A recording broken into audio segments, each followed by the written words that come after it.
nonsense. Who the hell do you think you are? I see you, I don't Can you see do what you're supposed to do? Everything is okay. It's okay. And if you are angry, then you are the crazy one. Give and take. I don't exist. For real. Welcome to For Real episode 15. This is a third and final special episode recorded on the 6th of September 2024 at Perla Studios in Amsterdam. In these episodes, the creators of the For Real project give you a look behind the scenes and talk about their favorite moments so far. My name is Andrea Voets. I make musical journalism and play harp in the show. And I am sitting at the table with Sarah Jeffery, who plays recorders and sings, Burkhard Körner, who is the outside eye, and Hayden Hook is our sound engineer, and Dumitriu plays viola and guitar. George, we have your last one. And then, after that, we have the very last one, which was a favorite of almost everybody. So, Oh, nice. yes. At first, you know where we're going. Okay, my name is Anitra, and I'm born in Amsterdam in 1947. So there will be some history in my story. But what I like to do is to resonate with the women, only the women this afternoon. Gentlemen, pay attention. But I like to resonate with what the women said about their competencies, the way they have to hide, the way they have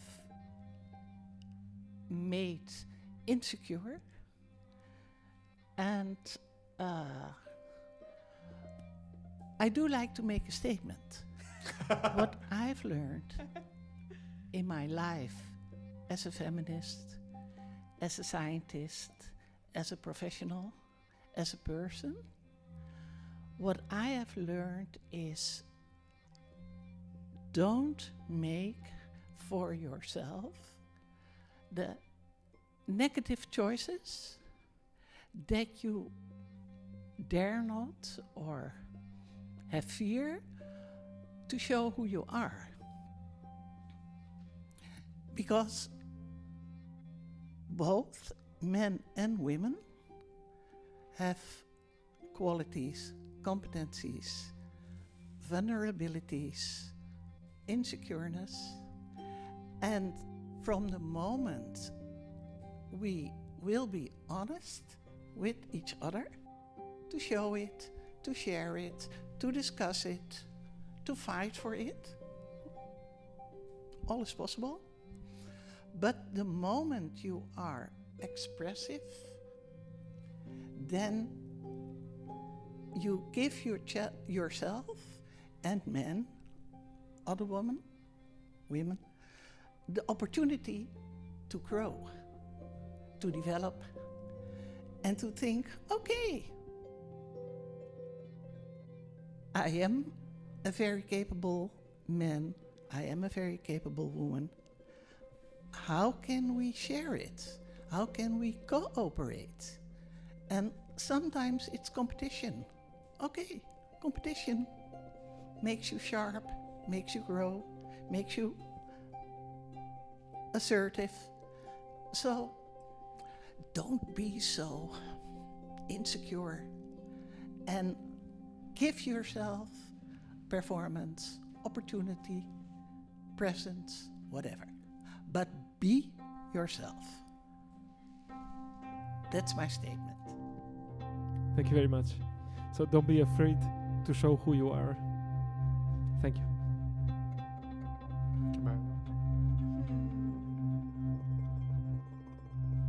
That was beautiful.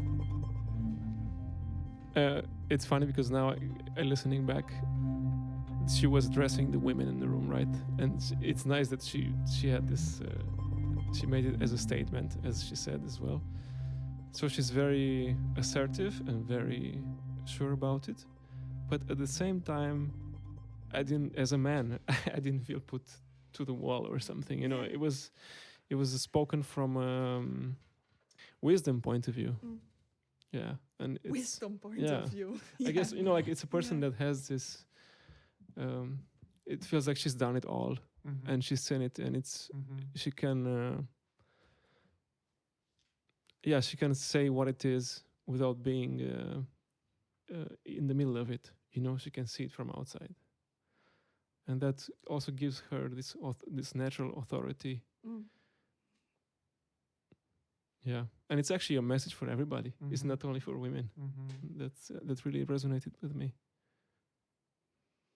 I really like the point of the honesty. That and expressing honestly what is actually happening, what you see, that's a major part of the way out. And it takes real courage to do it. In one of the pre-recorded interviews, it was Maaike Meijer, somebody roughly this age as well, one of the leading feminists in Holland of the second wave. And I asked her, like, what really bothers you? And she answered, when people are insensitive, it's really important to be in touch with the effects of what you do. So it's a combination of honesty and responsibility, because you also have to know, like, otherwise, or ask or show interest. And so I always feel like when we do for real, we get to work. I don't feel it's very activistic or like, listen to me and what I have to say. And I expected that a lot of people would be like maybe filming for social media or sharing this stuff along, or like wanting to come to the middle to like get some personal gain out of it. And I've never had the feeling that actually happens. It's more like, no, we've got work to do. Let's do what has to happen now. I feel like the process happens after the show when people leave, and then they think about it for the next weeks. Some time, Yeah. actually. Yeah. It brews, Yeah. it grows. A lot. Like the case with the mother comes. No, was it mother then came back with the daughter, and then daughter came and spoke. Yeah. Next day, I forgot their names, but It was the writer Susanne Janssens. yeah. Which was funny because I'm a big fan of her. I read one of her books and I was a bit obsessed with it, and I was really into it. Anyway, I didn't realize that was her in the audience, Okay. which was nice because then I wasn't fangirling or starstruck. Then she returned the next day and brought her daughter. And that was very special. And there was another one when it was like, oh, I have to bring my dad. Mm. Who was that again? Somebody. One intern of us brought her dad also, that and was then it, her yeah. dad spoke at the end that he was so proud of his daughters to make things better. Ooh, Sarah? I wanted to just say one thing about the fragment that George chose. I really value this statement coming from a Dutch person. If I may say so, for anyone listening elsewhere, none of us are Dutch here, but we all live and work in the Netherlands. I've been here 17 years, so I feel like I have some license to speak on the Dutch culture, which is very much tall poppy syndrome. You stick your head out and you get snipped. And the thing I love many things about this country. I've chosen to build my life here, but one thing I cannot abide is the doe maar gewoon, dan ben je al gek genoeg. Act normal, that's crazy enough for us. And when I was reflecting on her saying, women be yourself, now raising a small human, it's interesting. It's easy to say to adults, be yourself. But I don't want to reveal too much about my kid because that's not her life on the internet. But she is an incredibly strong human being, intelligent, fierce. She has, as a 6-year-old, all the qualities we praise and celebrate as an adult.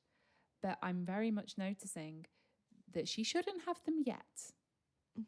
So we want kids to be polite, demure, obedient, pliable, and this should go on for roughly 18 years, and then they should snap and be like strong, independent women. And I was like, wow, I see this from older family members. I see this from, in small amounts, from maybe from the educational system.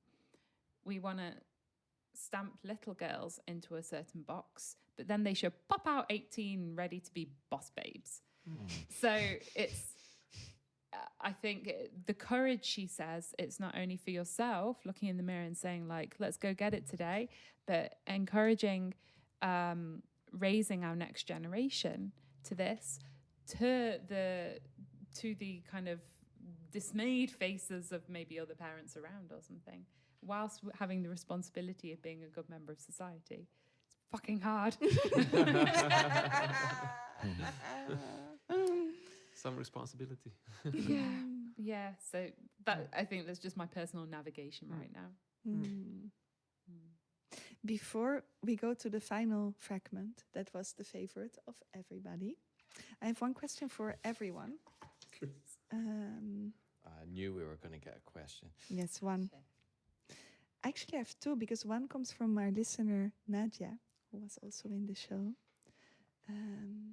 Let's do that one first. From Nadia, she asks, did For Real bring you what you expected?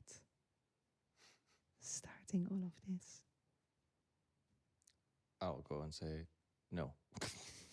What did you expect? I wasn't sure what to expect, but it definitely wasn't what it is now. Yeah. No. It gave a lot more than I was expecting. Honestly, I was skeptical in the beginning when you were talking about how it was going to go. And like, especially as a sound person as well, I'm like, okay, we're going to get all these people to come and just talk in the middle and it's going to work. Sure. What if nobody comes in the middle? I was like, but it's your party, let's do this thing. Yeah. It worked so much better than I ever could have imagined. And I learned a lot from people's stories. So that was like, I knew it would kind of, make me maybe more enlightened about the situation. But actually, it was much more than that. I feel like I developed a bit personally, trying to be more sensitive, trying to maybe better myself, be cautious of the things I say. Maybe I wouldn't even know that I would say something that would actually be hurting somebody, making them feel small or maybe even intimidated. And is that cautious thing, you feel it's limiting you? No, not at all. No, eh? No, it's more of being like considerate to somebody who, it could be something like really simple, like just a colleague or something, and like stuff like over explaining things to somebody who maybe doesn't know, but then like mansplaining, this kind of stuff.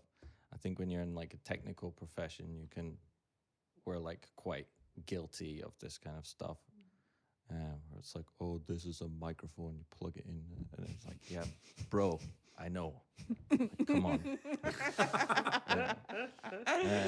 So like just being way more aware of like how you speak to people, even though you're coming from a good place and you're trying to be helpful, but it's like you really need to like read people better sometimes.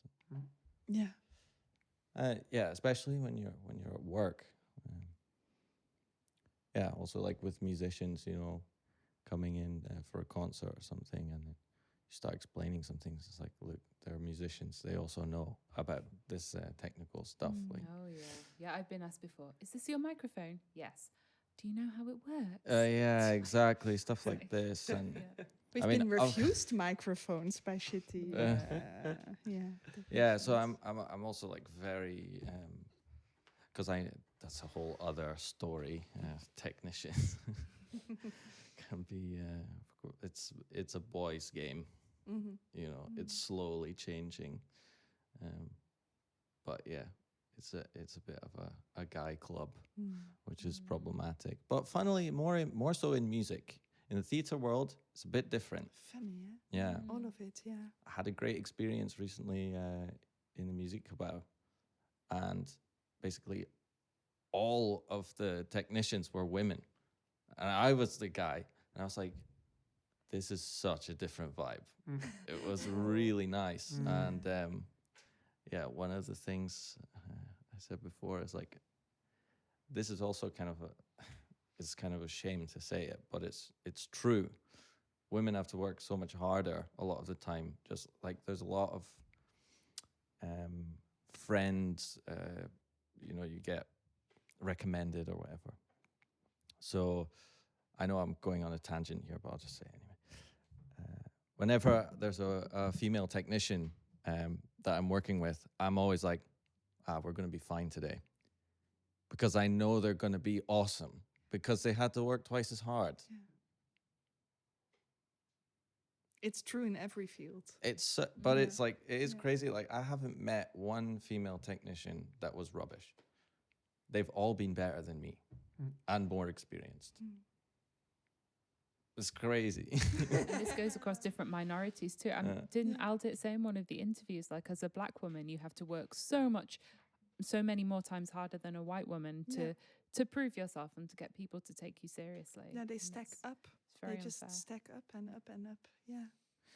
Yeah, so to bring it back, this is the kind of things I start thinking about more, I guess, after working on the show. So I think it's been good for me. I got way more out of it than I expected. Burkhard, I'm really curious for you too, as Yeah. the outside eye. That's a lot about expectations, and is it gonna do?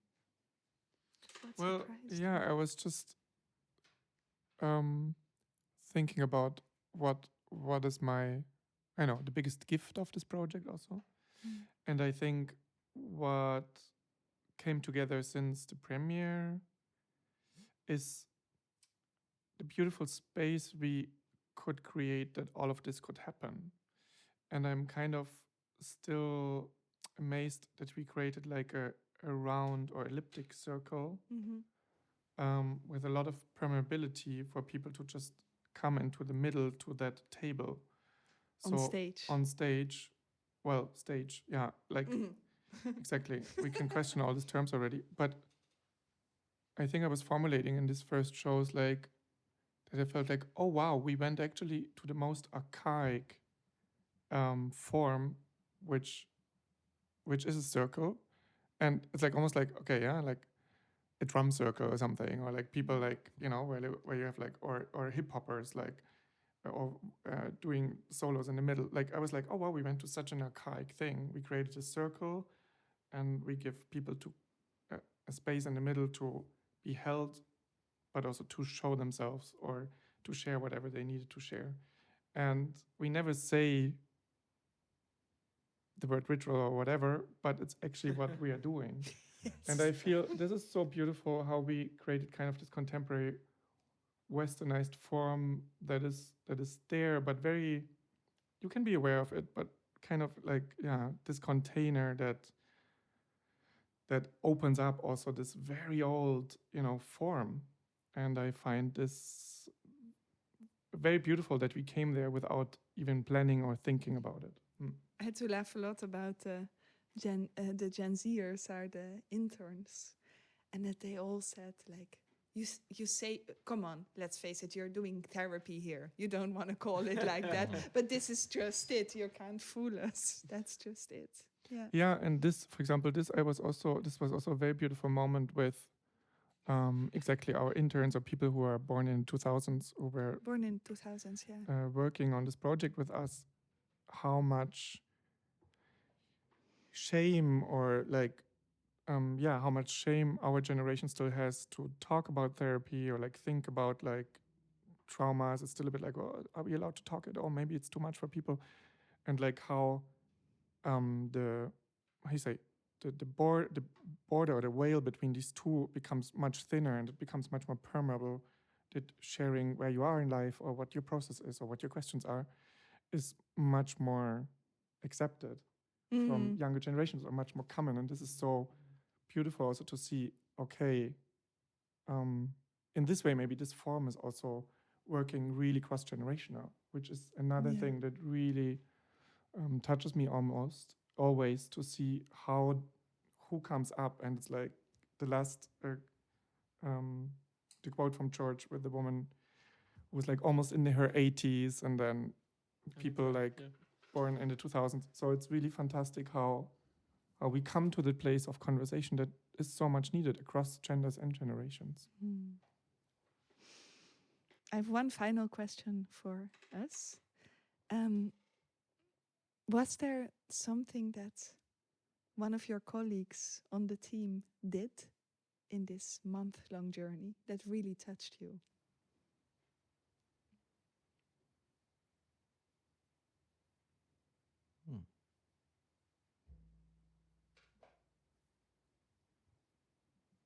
Well, that's a tricky question. Why? Why? I think, well, at least for me, I feel like we were always focused on the other,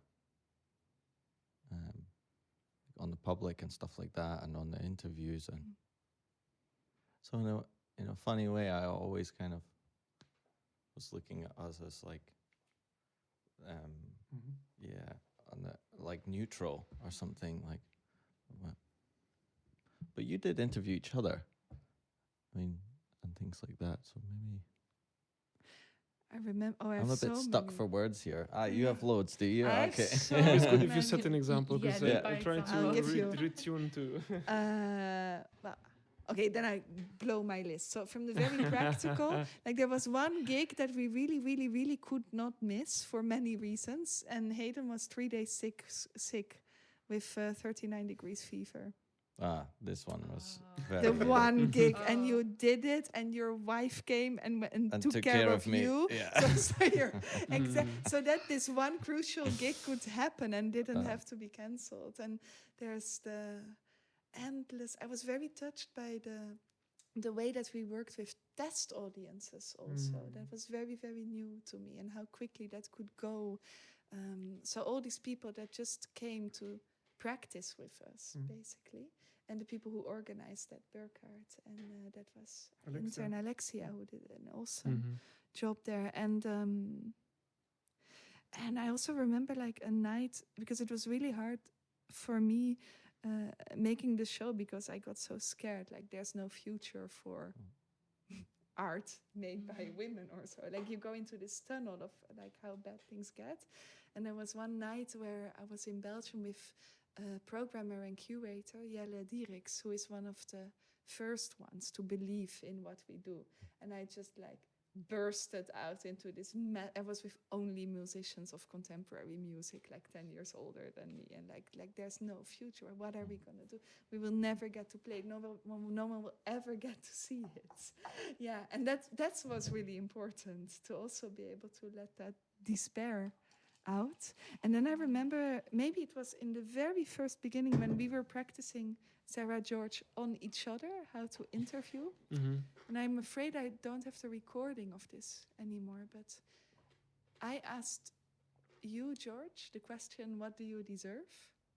Which is now closing the whole show. And Sarah was playing the most beautiful like notes behind that. And you panicked. Like it took you a full minute to answer. You could see it in your eyes, like, I really don't know what to answer. And I think I'll never forget that. I'll never forget that. Like how Sarah carried it and how you took a minute to answer that. And then you said, I deserve love. And that was the end of it, you know. Like what more needs to be said on a moment like that? That taught me a lot also about my friends. I think I'm only friends with people who have a bit of difficulty answering the question, what do I deserve? Like, and I think that's a great thing. And that's why, I mean, that you dare to go so deep in your job, essentially, all of us. There's a beautiful description of artists that they are like emotional athletes. And I do think we really, really practice that constantly. And we share it very willingly and cheaply with the whole world. Like it's not institutionalized, like going into therapy one-on-one with somebody. And that I will always appreciate so much. Yeah.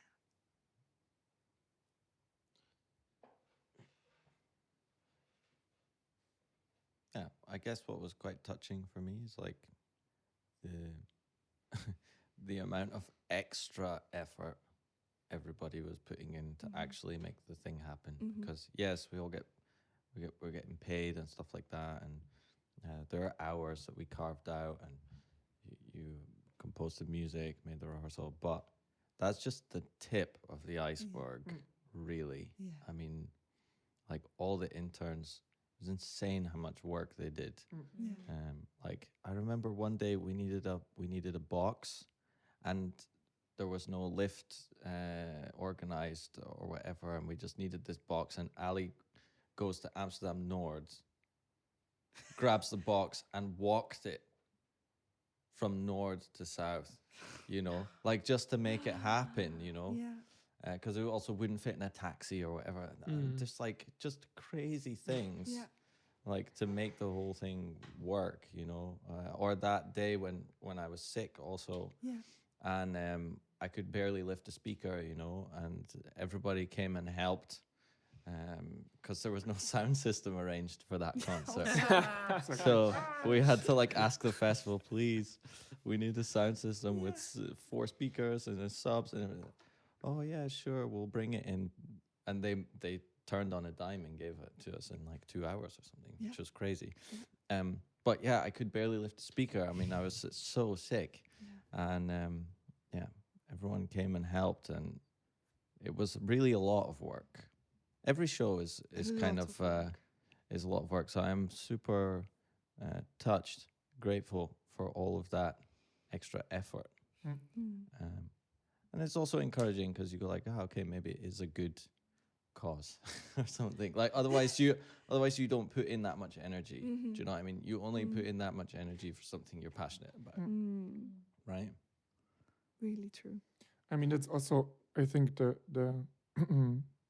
the beauty of For Real is that you get immediate feedback also, because we open up our doors and say, okay, please come to the middle and share whatever you need to share, or what you're resonating with, and kind of, I think that's so much feedback, and I feel like we all became facilitators for that to happen, and that I think was also the kind of the commitment all of us did, like kind of how can we be facilitators for that exchange or this this exchange and these moments to happen. And I think that's also what I like about it, that it's not about us doing the most amazing thing, but creating that space where so many things can happen. And that's actually, from a theater perspective, for me, the most beautiful, like kind of theater in a nutshell is like we create a space for huge potentialities to unfold, and we have no idea which way it's gonna go, and tapping together in that amazing space of this unknown. I think that also gives a lot of energy to go further, or to support, or to kind of together make this happen. On that note, let's listen to the last fragment, which was the favorite of everybody almost. It is one of these Gen Z beautiful people and one of our interns that came forward in The Hague. I'm Jimena. I'm from Mexico City, and I was born in 2003. What question do you resonate with?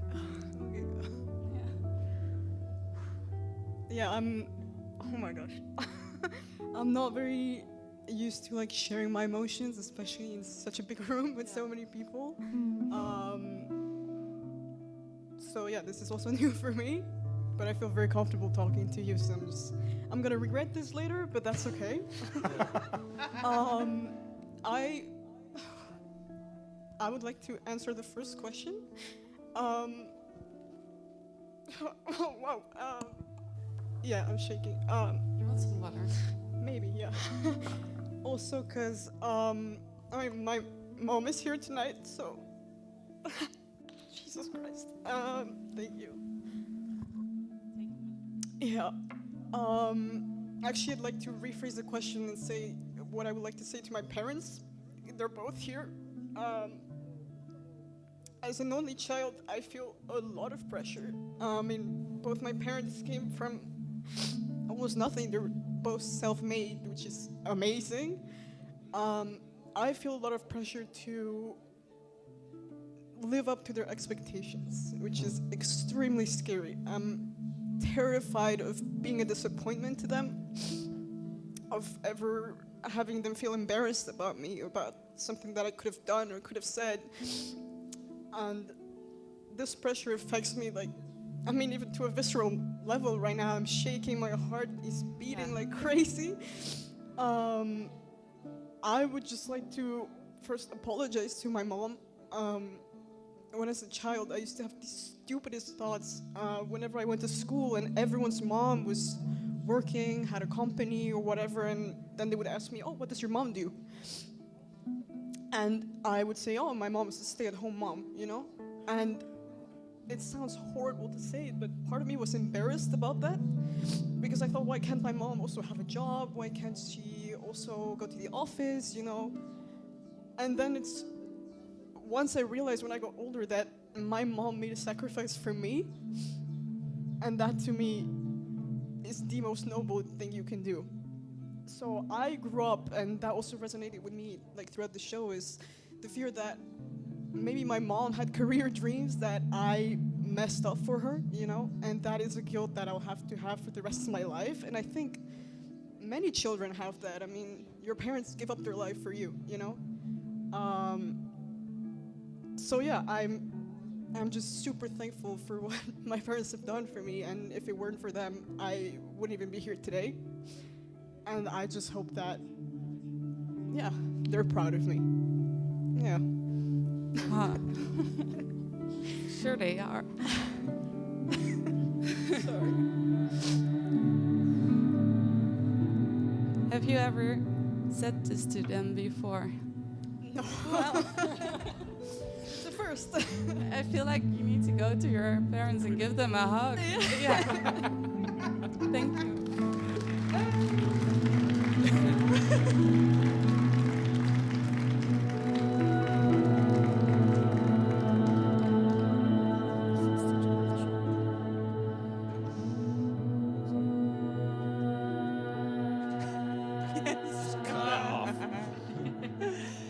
So for everyone who wants to hear the answer of Jimena's mother to her, because she then came forward, that's in episode 6.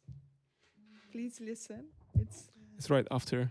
Right I think, after, right? yeah, It's right so beautiful. after she came. So what happened in this show was that Jimena came and told this beautiful story, and then her mum came and responded, and then her dad came and responded to her mum. So they had this whole like, almost like a family therapy session together, and everyone was weeping, and Yeah, it was wild.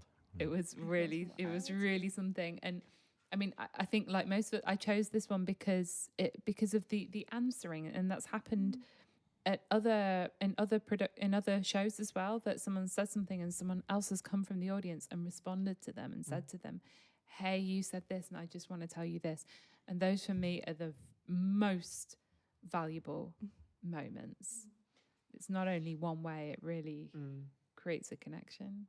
And people care for each other. Yeah. In that whole. Yeah. We're going again, huh? Tomorrow. Oh yeah. Yes. Yes. We're definitely ready. We're ready. Now we're ready. Yeah, I'm primed. Good. Guys, thank you very much for Thank your you. time and for your thinking and looking back. And yeah, everybody can find us on Instagram or Facebook or wherever to see our set list and all of that, to come and join us in the Netherlands and Belgium and Germany and hopefully everywhere in the world to do it for real with us. Thank you so much. Shall I stop it? Yes. We could go on for hours. Yeah, I know.